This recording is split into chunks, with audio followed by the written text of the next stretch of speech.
I would see to it that Ranbir Kapoor will not come to know that I am going. क्योंकि अगर उसने मुंह से ये बोल दिया कि आप नहीं जा रहे हैं तो लग गया। जितने स्टार सन्स हैं, सैफ अली खान, अभिषेक, रणबीर, शाहिद कपूर, तुषार कपूर, ये तो बड़े बाप के हैं। जब आप एक मिडिल क्लास फैमिली में पैदा होते हैं और आपके माँ बाप के पास आपको देने के लिए गद्दी नहीं होती, कोई इंडस्ट्री या कोई दुकान नहीं होती, तो वो लोग क्या दे सकते हैं आपको? आपने 1976 में कैमरा फेस कर लिया, 2024 है, आपने किसी कैरेक्टर से सीखा? The biggest impact that I had was the character that I played.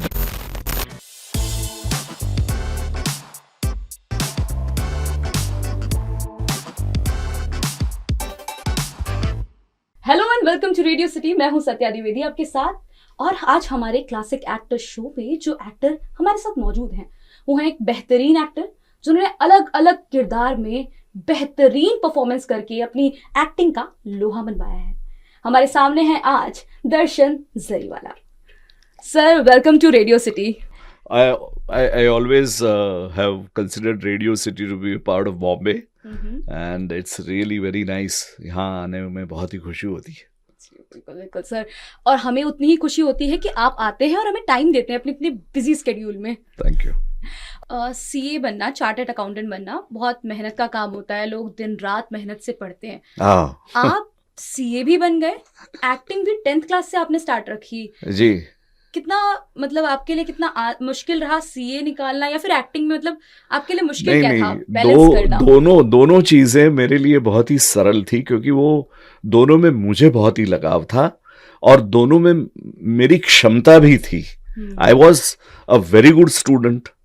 तो यू आर राइट, सीए में मैंने सुना है और मैंने अनुभव भी किया है कि लोग एक से ज़्यादा बार अटेम्प्ट करते हैं, फेल होते हैं, फिर अटेम्प्ट करते हैं, बहुत सारे अटेम्प्ट्स के बाद में पास होते हैं। अब मेरे साथ हुआ यूं कि मुझे फेल होने की उसमें कोई प्रॉब्लम नहीं आई। मैं एक के बाद एक मेरे जो ग्रुप्स थे, इंटरमीडिएट और फाइनल, और वो सब देता गया और होता गया। आपने फर्स्ट अटेम्प्ट में चीज़ें क्लियर कर ली? हाँ, तो so that was, you know, क्या होता है कि जब आप एक मिडिल क्लास फैमिली में पैदा होते हैं और आपके माँ बाप के पास कोई आपको देने के लिए गद्दी नहीं होती, कोई इंडस्ट्री या कोई दुकान नहीं होती, हाँ, कोई धंधा पेशा नहीं होता, तो वो लोग क्या दे सकते हैं आपको? वो लोग आपको विद्या दे सकते हैं। That is the best inheritance that you can receive from your parents. तो इसलिए उन्होंने मुझे बहुत ही प्रोत्साहन दिया। तो और मैं बहुत ही अच्छा था academically, I was a good student, तो मैं सीए बन गया। और यहाँ जहाँ तक थिएटर का सवाल है, दैट वॉज माई पैशन।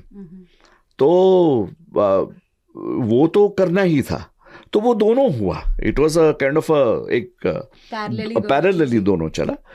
लेकिन फिर ये हुआ कि सीए बनने के बाद में शायद मैंने गलत एक कदम ये रखा कि मैंने एक प्रोफेशन सीए का मैं चालू रखूं, ये मैंने नहीं किया। मैं एक बिजनेस में चला गया, और वो बिजनेस हालांकि जुड़ा था सीए होने की साथ ही साथ था, लेकिन मुझे बिजनेस करना आता नहीं था। ये मैंने सीख लिया उतने कुछ 8-10 साल में मैंने वो सीख लिया कि भाई बिजनेस करना मुझे नहीं आता, मेरा दिमाग बिजनेस का नहीं है। हालांकि मैं गुजराती हूँ, लेकिन तो वो सब छोड़ो। And at a ripe age of 40 I decided to leave everything else and concentrate only on acting. That was in 1998। तो आपको किसी ने मोटिवेट किया एक्टिंग की, अब बस सीए का छोड़? My mother was a very famous Gujarati stage actor. Yeah my parents were both in theatre, and theatre हमारे घर में, मतलब theatre was the reason of being. हमारा वजूद ही थिएटर है। तो मुझे तो कोई मतलब मैंने फॉर एग्जांपल मैंने कहीं जाके कोई फॉर्मल ट्रेनिंग भी नहीं ली है। मैं आजकल भी ऐसा होता है, बहुत सारे कलाकार हैं, बहुत सारे एक्टर हैं जो फॉर्मल ट्रेनिंग नहीं लेते हैं एक्टिंग की, और फिर भी एक्टिंग करते हैं। तो मैंने भी वैसा ही किया था। आपके लिए थिएटर ही आपकी ट्रेनिंग हो गया, आपने थिएटर 10th क्लास से स्टार्ट रखा। एग्जैक्टली। और तो आप जब when you learn on job, right, आपका तजुर्बा जो होता है वो आपको पता चलना चाहिए कि क्या सीखना है, क्या करना है, क्या नहीं करना है। तो वो जैसे जैसे आप करते हो तो आपका एक पिंड बनता है एक कलाकार का, और आप चलते हो। फिल्मों में थोड़ा सा कंफ्यूजन है। मैं आपका बहुत रिसर्च कर रही थी, तो कहीं मैंने पाया कि आपने स्टाइल सबसे पहले करी है, या फिर कहीं कई कई जगह मिला पागलपन। पागलपन में मेरा सिर्फ एक सीन का रोल था। उसके जो डायरेक्टर थे उनको मैं जानता था पहले से, and he wanted me for that one particular character, for that one particular scene.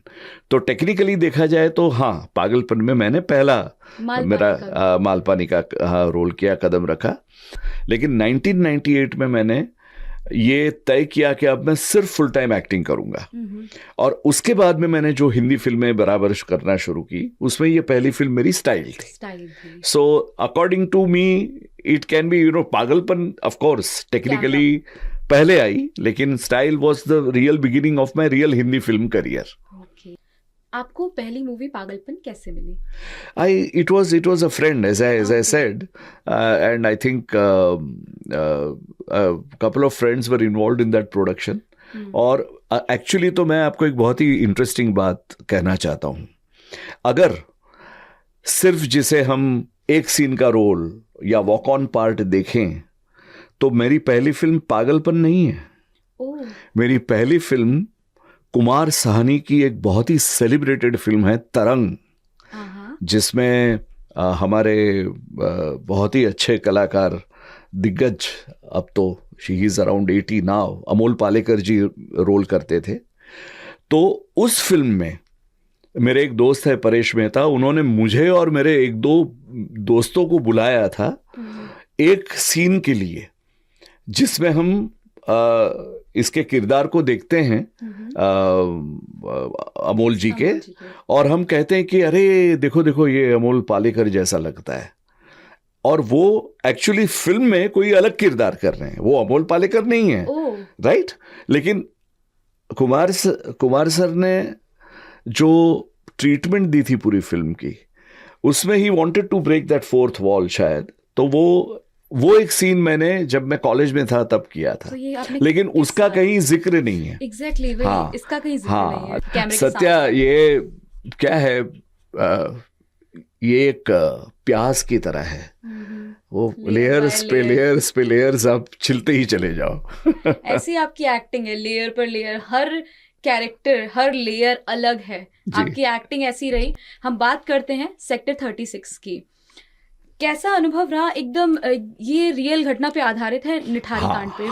सो कैसा एक्सपीरियंस रहा इस मूवी को करने का? बहुत ही सोबरिंग एक्सपीरियंस रहा, क्योंकि जब मुझे पता चला कि ये किस पे आधारित है, और मेरा किरदार एक ऐसे आदमी का है जो इस सिस्टम का भाग है, जो करप्शन के बारे में बहुत ही अमोरल है। मैं इमोरल नहीं कहूँगा, अमोरल मतलब नीति का अभाव, गैर नीति या बद इरा नहीं, उसे क्या सही है क्या गलत ये सस्पेंड हो गया है, उसको चिप ही नहीं है। उसको अपने दोस्त को बचाना है, वो बचा लेता है, उसको मालूम है कैसे करना है ये। और वो आदमी जो उसका सबऑर्डिनेट है, जो झंडा लेके आ गया है कि अब मैं कल्प्रिट्स को पकड़ूंगा, और ये उसको बोलते रहता है कि मत कर यार, उसको सस्पेंड भी करता है। लेकिन फिर भी ये जब आगे बढ़ता है तो वो फिर एक दो फोन घुमाता है अधिकारियों को, आला अधिकारियों को, चीजें बदल जाती हैं। इट इज पर्सनली मुझे और मेरे डायरेक्टर के साथ मैंने बात भी की थी इसके बारे में। पर्सनली मुझे लगा कि यार पोएटिक जस्टिस तो होना चाहिए, सत्य की ही जीत होनी चाहिए। हमें रियल लाइफ में सत्य की जीत शायद कभी नहीं भी होती है, लेकिन जब तक हम ये पर्दे पे कहानी कहते हैं तो यार we should side with the truth, the hero must win. लेकिन ये फिल्म में ऐसा नहीं है। तो मेरे लिए भी ये एक लेसन था कि एज एन एक्टर मैं एज अ ह्यूमन बीइंग क्या सोचता हूँ, वो मेरे एक्टिंग को कहीं भी तरह से एब्रीविएट या अलग न कर पाए. Right, as an actor it is my job to render my character in the most believable manner. तो वो मुझे करना है. वो कैरेक्टर की अपनी नीति अनीति क्या है उसमें मुझे नहीं जाना है. ओके, तो आप अपना पर्सनल और आपका जो कैरेक्टर है दोनों के विचारों को मतलब मिलने नहीं देते, एकदम बचा के. लेकिन ये एक बहुत ही बेसिक विचार था मेरा कि यार as a film maker, suppose if I make a film, या अगले 1-2 साल में शायद ऐसा होगा कि मैं अभी लिख रहा हूँ, डायरेक्शन भी करूँगा, तो मेरी तो यही ख्वाहिश रहेगी कि भाई सत्यकी जी तो ऐसी ही कहानियां मैं सबको मैं बांटूं, आके सबको बताऊं. लेकिन फिर सत्य की जहां जीत नहीं होती है, या तो बहुत ही कम उसकी आस रहती है हमें, the hope for the truth is very thin, वैसी कहानियां भी हो सकती हैं. तो उसको भी जगह मिलनी चाहिए हमारे व्यूइंग एक्सपीरियंस में. तो ये एक बहुत ही अच्छा अनुभव रहा. आपने 1976 में कैमरा फेस कर लिया, तरंग से आप स्क्रीन पे भी आ गए, आपने अलग अलग कैरेक्टर किया, आज 2024 है, आपने किसी कैरेक्टर से सीखा, अपनी लाइफ में वो चीज़ इम्प्लीमेंट करी? The biggest impact that I had was the character that I played, that was Mahatma Gandhi. Gandhi my father. मैंने मेरी कमियां बहुत ही घूर के देखी. वो रोल अदा करते हुए, मतलब वो रोल करते हुए गांधी जी में जो खूबियां थी और जो मुझ में नहीं थी, इसलिए वो मेरी कमियां हैं. तो वो मैंने बहुत ही ऑब्जर्व किया कि वो बहुत ही निर्भीक इंसान थे. वो अगर उनको लगा कि ये मैंने गलती की, तो वो पूरे देश को इकट्ठा करके बोलेंगे कि मैंने ये गलती की है और अब मैं इसका प्रायश्चित इस तरह से करूँगा. तो पूरे देश में जब ऐलान किया सविनय सत्याग्रह का कि अहिंसक रीत से सब होगा, और वहाँ फिर चौरी चौरा में 20 पुलिस कर्मियों को जलाया गया जिंदा, वायलेंस हुई, तो उन्होंने ये कहा कि देश तैयार नहीं है मेरे विचारों के लिए. अहिंसक वही आदमी अहिंसा कर सकता है कि जो वीर हो. अहिंसा कायरों का काम नहीं है. तो हम तो वीर हैं, तो हम कहाँ, हमारी भूल हुई तो हम ये आंदोलन वापस ले लेते हैं. I will not have this nation wide. तो हिमालयन ब्लंडर करके उन्होंने अपने बारे में लिखा था कि भाई इतनी हिमालय जितनी बड़ी मैंने मिस्टेक कर दी है. तो वो एक निर्भीकता जो थी उनमें, टू टेल, उनमें ऐसा था. यानी देखिए क्या होता है, हर इंसान की पब्लिक, पर्सनल और प्राइवेट लाइफ होती है.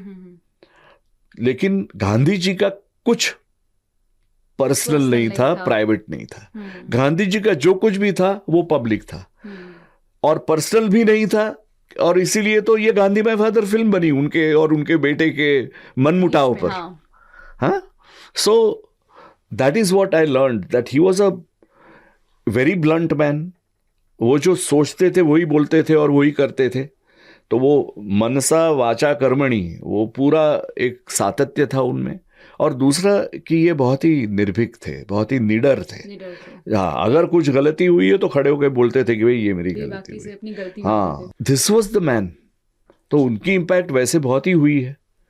हाँ, और नरसिंह मेहता जो मैंने गुजराती टेलीविजन सीरीज में जो किरदार किया 1991 में, उस पर से भी मैंने बहुत सारा सीखा कि वो नरसिंह मेहता एक बहुत ही उच्च ज्ञाति के नागर थे. लेकिन वो जो हमारे बिछड़े हुए हमारे जो हरिजन होते हैं, तो उनको वो अस्पृश्यता उनको नहीं अच्छी लगती थी, छूत नहीं अच्छी लगती थी. तो उन्होंने क्या किया, उन्होंने प्रीच नहीं किया किसी को, मंदिर में बैठ के, व्यासपीठ पे बैठ के प्रवचन नहीं किया. उन्होंने वो अंत्यजनों को ले आए अपने घर में कि आप हमारे साथ बैठो और खाना खाओ, साथ में खाओ. तो वो he put it in action. So I think one action speaks much louder than 1000 words. तो वो मैंने नरसिंह मेहता से सीखा कि भाई अगर यानी बोलना कम करो करना ज्यादा करो। बात करते हैं मिस्टेक की, हमने बात की, आपने अभी तक ऐसी कोई मिस्टेक मूवीज को लेकर करी हो, आपको अभी तक अफसोस है कि यार ये नहीं किया होता ना तो आज मैं बेटर होता, या फिर ये मूवी कर ली होती तो आज बेटर होता? अब देखिए क्या है, मूवीज में तो ऐसा होता है कि आजकल अभी कास्टिंग का ट्रेंड शुरू हुआ है, लेकिन पहले ऐसा था कि भाई आपको बुलाया जाता है जी। हाँ, फिल्म के लिए बुलाया जाता है, तो और आप या तो करना पसंद करते हैं या तो नहीं करना पसंद करते हैं, राइट। तो फिल्मों में तो ऐसा नहीं हुआ, लेकिन गांधी माय फादर जिसने मुझे इतनी प्रतिष्ठा दी, इतना सम्मान दिया, और मेरी लाइफ की, मेरी करियर का सबसे अच्छा किरदार, वो जब पहले फिरोज अब्बास खान नाटक बनाते थे तब सबसे पहले वो मेरे पास आए थे, गांधी का रोल मुझे ऑफर किया था, और तब मैंने उनको मना किया था। मेरी कुछ निजी परिस्थितियां ऐसी थी कि मुझे लगा कि मैं उतना वक्त जुटा नहीं पाऊंगा, वो मैं उसको जितना डिवोशन से करना चाहिए वो मैं कंसंट्रेशन नहीं दे पाऊंगा, तो मैंने उनको मना कर दिया।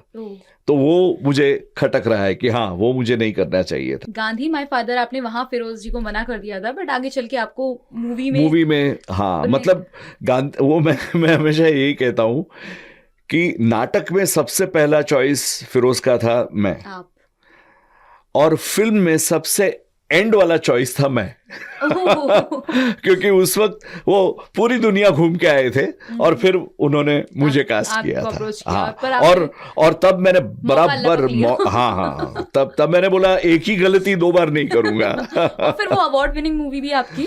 लेकिन हम सब जानते थे कि ये फिल्म हमें सबको बहुत ही प्रतिष्ठा देगी, शायद बॉक्स ऑफिस पे न भी चले, और अनिल कपूर जी जिसने प्रोड्यूस की ये फिल्म वो भी वही जानते थे, लेकिन फिर भी उनमें वो धाड़स था, वो हिम्मत थी कि ये अच्छी कहानी है, ये हम बताएं लोगों। स्टोरी अच्छी थी, भले ही चले ना चले जो भी होगा जैसा भी नहीं वो पब्लिक के हाथ में है और भगवान के हाथ में है। और बट स्टोरी अच्छी थी तो उन्होंने प्रोड्यूस करी। अभी लास्ट मूवी गुजराती फक्त पुरुषों माटे, हाँ, इसमें आप भूत बने। पहली बार आप भूत बने हैं? नहीं, हाँ शायद हाँ, पहली बार आप भूत बने। कैसा रहा एक्सपीरियंस भूत बनने का? अरे भाई, बहुत सारे VFX थे उसमें, और डायरेक्टर टेक्निकली बहुत ही साउंड थे, तो वो हमें बोलते थे कि भाई ये प्लेट में यहाँ से यहाँ तक ऐसा करके चलना है, और इसके बाद में हम इसका VFX में वो करेंगे। तो वो बहुत ही टेक्निकली बहुत ही तेज़ो तर्रार रहना पड़ता था दिमाग से कि वो जैसा कहें, मतलब कभी क्या है, एक एक्टर होता है ना, वो अपना रोल अदा करने में कैमरा के सामने थोड़ा बह जाता है, तो उसकी पोजीशन थोड़ी यहाँ से वहाँ भी हो गई, थोड़ा ऐसा घूम लिया, वैसा भी होता है, तो वो नॉर्मल ड्रामा में चलता है। लेकिन ये जब आपको एक स्पिरिट का रोल करना है और जिसमें आपको मालूम है कि पीछे से उस पर VFX की ट्रीटमेंट होने वाली है, तो बहुत ही चुस्त एक स्ट्रक्चर में काम करना पड़ता है। वो मेरा एक अनुभव रहा उस वक्त। हाँ, क्योंकि उसमें ग्रीन स्क्रीन और ये सब चीजें रहती हैं, तो फिर बहुत ही ख्याल रखना पड़ता है कि कुछ यहाँ से वहां जाएगा तो वो कट जाएगा, स्क्रीन से बाहर हो जाएगा। अभी मेरे और बच्चन साहब के सारे स्क्रीन ग्रीन स्क्रीन पर थे उस फिल्म में। बच्चन साहब भी तो भगवान बने। हाँ, तो वो हमारे दोनों के जो सीन थे उसमें बहुत ही करेक्ट खड़े रहकर, बहुत ही करेक्ट पोजीशन लेकर, क्योंकि वो ग्रीन स्क्रीन पे था। आपकी अजब प्रेम की गजब कहानी के काफी शॉर्ट्स वायरल हो रखे हैं, काफी हर जगह सोशल मीडिया में देखने को मिल जाता है। मुझे जो सीन पसंद था वो ये था कि बाथरूम से पिताजी निकल के रणवीर कपूर से पूछ रहे हैं कि ये क्या है, ये किसका है, और रणवीर कपूर बोल रहा है ये मेरा है। वो सीन बहुत फनी रहा। ये सब सीन्स शूट करने में आप लोगों ने कितना मजा आया और कैसा क्या रहा? बहुत मजे आए, क्योंकि हमारे director Rajkumar Santoshi, he is really वो इतने बढ़िया डायरेक्टर हैं कि इतना, मतलब जो रस निकालना होता है वो करते, वो दिखाते भी बहुत हंसते हैं, या उनको खुद को पता होता है कि ये बहुत ही फनी सिचुएशन है, और उसमें लेकिन अब एक गुस्सैल बाप है, वो कोई कॉमेडी नहीं कर रहा है, लेकिन फिर भी जब आप तक उसको देखते हैं स्क्रीन पे तो आपको लगता है कि ये कॉमेडी हो रही है। तो that was a very good fun part of it कि दोनों कैरेक्टर अपने अपने कैरेक्टर में रह के कॉमेडी आपके लिए बनाते हैं। हाँ exactly. आप उस टाइम पे जिस रोल को निभा रहे हैं वो एक गुस्सैल बाप है। हाँ, तो और सामने से जो जवाब आ रहा है हाँ, उससे फनी क्रिएट हो रहा है माहौल, बट आप उस वक्त अपनी हंसी कैसे रोक पाते हैं? नहीं, अब क्या है भाई, इतना एक as an actor it is your training and it is your experience enough to not, but there was one, एक किस्सा ऐसा हुआ था उस फिल्म में कि हमारे डायरेक्टर हंसने लगे थे और इसलिए वो शॉट कट किया गया और रीटेक किया गया उसका। और वो था एंड में जब मारामारी हो रही है और रणबीर कपूर के पास मैं पहुंच जाता हूं और वो कहते हैं अरे आप यहाँ क्या करे पापा? तो वो बोलता है कि अरे एक 4 दिन के प्यार में तू उस लड़की के लिए इतना कर रहा है, मैं तो तेरा बाप हूं रे, मैं क्या तेरे लिए इतना नहीं कर सकता? तो रणवीर कहता है वाह वाह वाह क्या डायलॉग मारा है, फिर से बोलिए। तो वो एग्जैक्टली उसी ढंग में मैं वो फिर से बोलता हूँ। तो इमोशन उसी हाँ, क्योंकि उसने बोला ना बेटे ने कि भाई वाह वाह वाह फिर से बोलिए, तो ये सही समझ लेता है बाप। वो इतना कमअक्ल है कि वो वहाँ लड़ाई झगड़े के बाद में, हाँ, तो वो एग्जैक्टली वो जब सीन हमने शूट किया तब एक बार हमारे संतोषी जी हंस पड़े थे और उन्होंने कट कर एक मिनट सॉरी, हाँ मैं ये फिर से करेंगे, तो हंस दिया था। तो कैमरा के पीछे बहुत सारे लोग हंसते हैं लेकिन आपको आपके किरदार में रहना है। तो वो आप हंस नहीं सकते, यू कैन डू दैट। ऐसा कोई रोल, चैलेंजिंग रोल जो आपको थोड़ा वैसे तो बहुत सालों से एक्सपीरियंस रहा है बट तब भी कोई ऐसा रोल जो करना थोड़ा मुश्किल रहा, चैलेंजिंग रहा? वैसे देखा जाए तो वैसा कोई याद तो नहीं आता लेकिन Gandhi of course was a very challenging role because 1906 से लेकर 1948 जब उनकी मृत्यु हुई वो पूरा स्पैन देखना था मुझे, करना था। तो और बहुत ही टफ शूट था क्योंकि आउटडोर्स में बहुत ज़्यादा था, स्टूडियो में हमने बहुत कम काम किया, हमने एक्चुअल लोकेशंस पे बहुत काम किया। तो that was really a transformative experience. उसके लिए मैंने मतलब बहुत ही सारा उसके पहले गांधी जी के बारे में सिर्फ पढ़ा, उनके खत पढ़े अपने बेटे को, बेटे के जो खत आए उन पे वो मैंने पढ़े। तो वैसे सबसे चैलेंजिंग रोल अब तक जो मैंने किया है वो गांधी का है। ऐसा कोई लेजेंड जिनकी बायोग्राफी आप करना चाहेंगे? वेल आई डोंट नो, लेकिन अभी एक चल रही है सीरीज, मुझे मोहम्मद अली जिन्ना में बहुत ही दिलचस्पी है अभी तक। मतलब वो बहुत ही बखूबी वो किरदार निभाया गया है अभी जो एक सीरीज आई है उसमें। लेकिन हाँ, आई थिंक हमारे आरिफ ज़करिया ने किया है, बहुत ही बढ़िया किया है उन्होंने। But that was one character which I always was very curious about कि ये किस तरह से उनका, क्योंकि गुजरात में जन्म हुआ, जूनागढ़ में, बम्बई आए, लंदन गए, वापस आए और जिस तरह से पॉलिटिक्स में गए और फिर ये कायदे आज़म उनको खिताब दिया गया था। एंड देन अनफॉर्चुनेटली पाकिस्तान बनने के बाद बहुत ही कम टाइम में उनका देहांत हो गया। तो वो एक किरदार है। बाकी तो अब मैं तो ये मानता हूँ कि हमारे पास इतनी स्टोरीज हैं और अब OTT प्लेटफॉर्म्स की वजह से कंटेंट इतना डिमांड में है कि बहुत सारी स्टोरीज हो रही हैं। तो वैसे मैं I am looking forward to doing very interesting roles. I am feeling that I am reinventing myself as an actor now.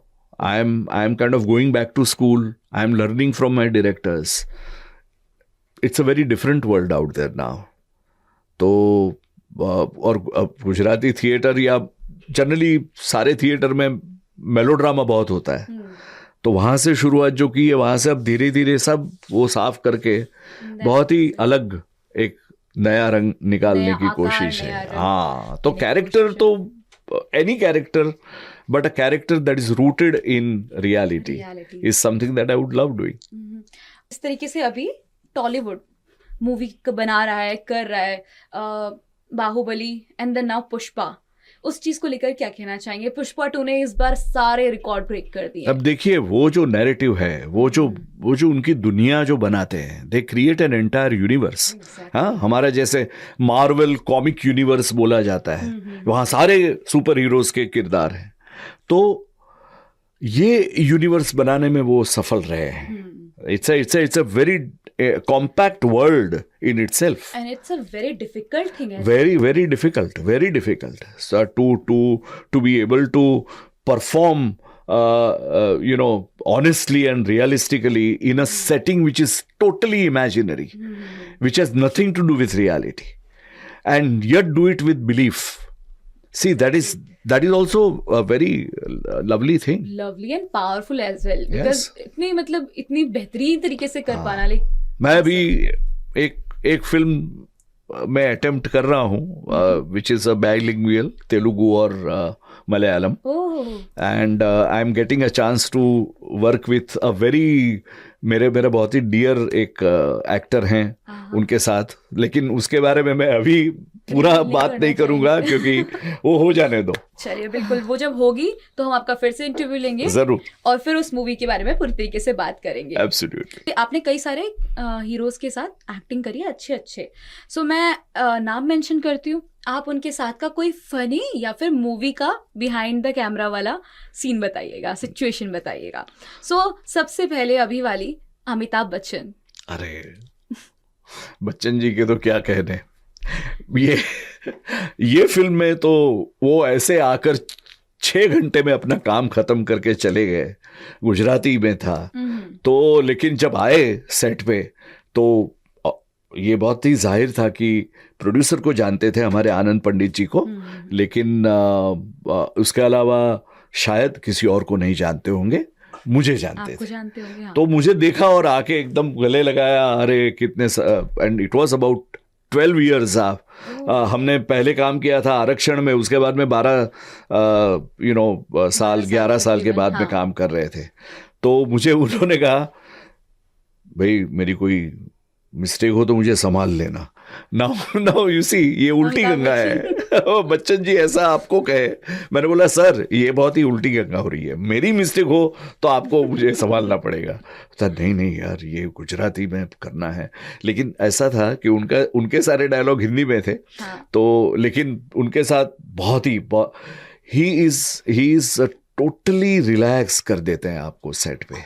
आपको लगता ही नहीं है कि आप इस सदी के महानायक के साथ काम कर रहे हैं।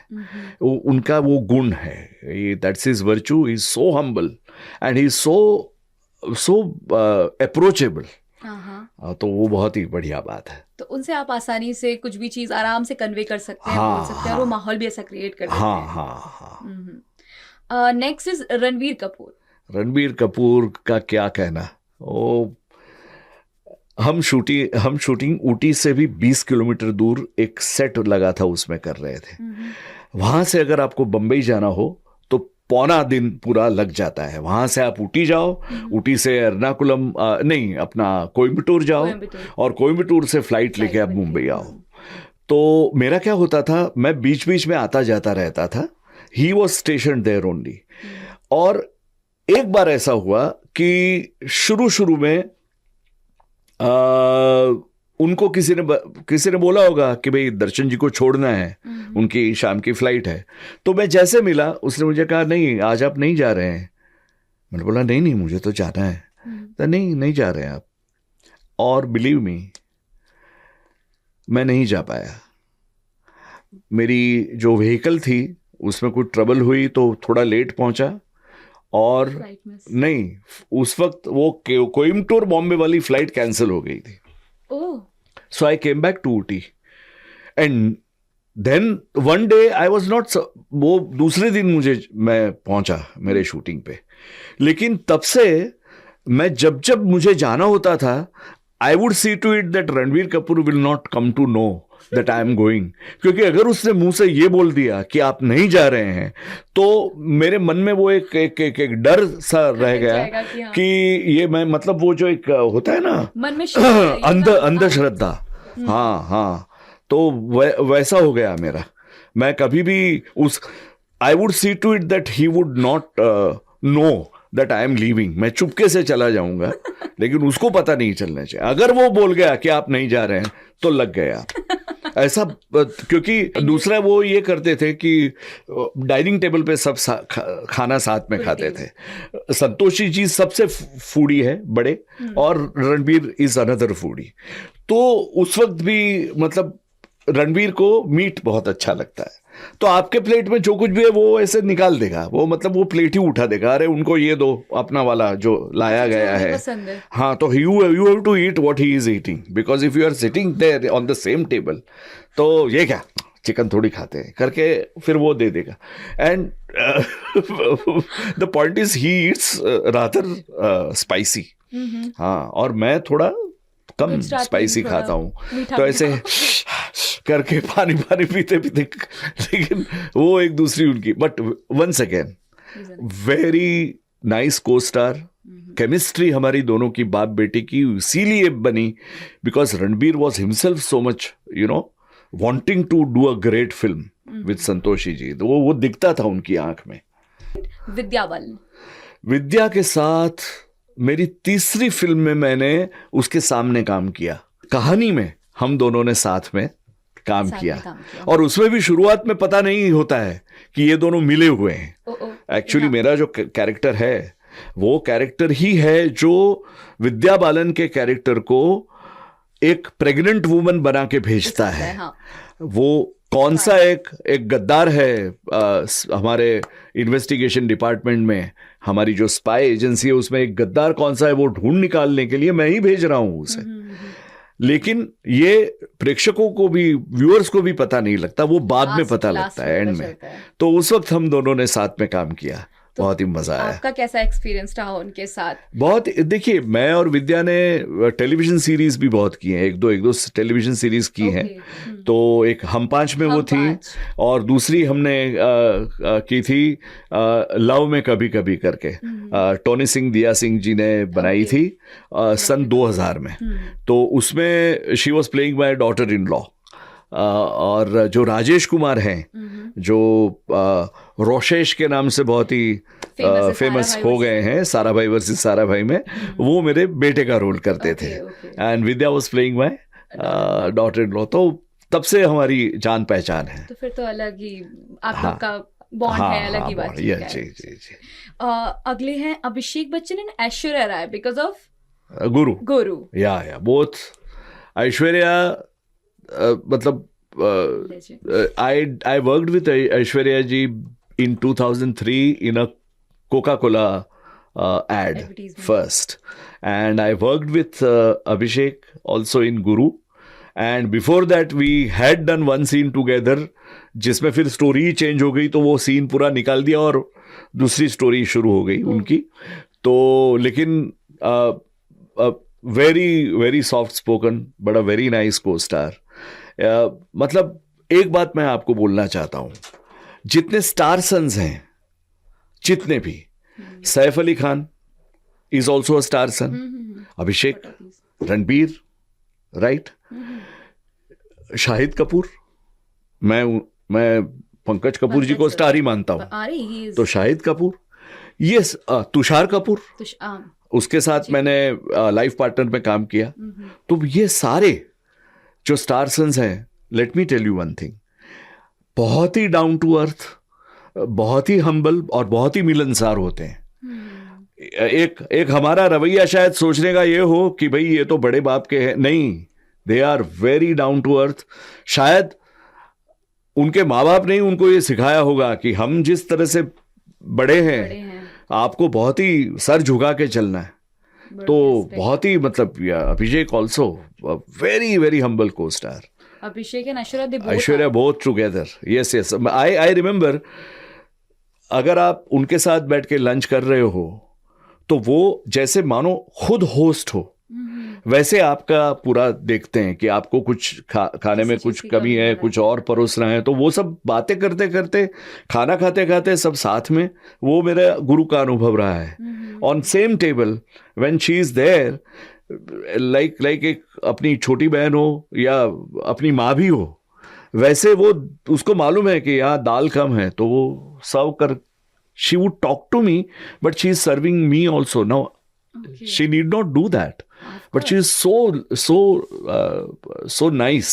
She is actually, मतलब वो जितनी खूबसूरत बाहर से हैं उतनी ही दिल से भी खूबसूरत। तो ये थे हमारे साथ दर्शन जी, जिन्होंने अपनी पूरी स्टोरी बताई, कैसे मूवीज में काम किया, क्या कुछ रहा कैरेक्टर्स के पीछे और क्या कुछ है ये कैमरे के पीछे, इन्होंने ये भी बताया। तो thank you so much sir हमारे साथ रेडियो सिटी में जुड़ने के लिए। Thank you. आपको अगर ये शो पसंद आया तो हमें कमेंट कर जरूर बताएं। Thank you.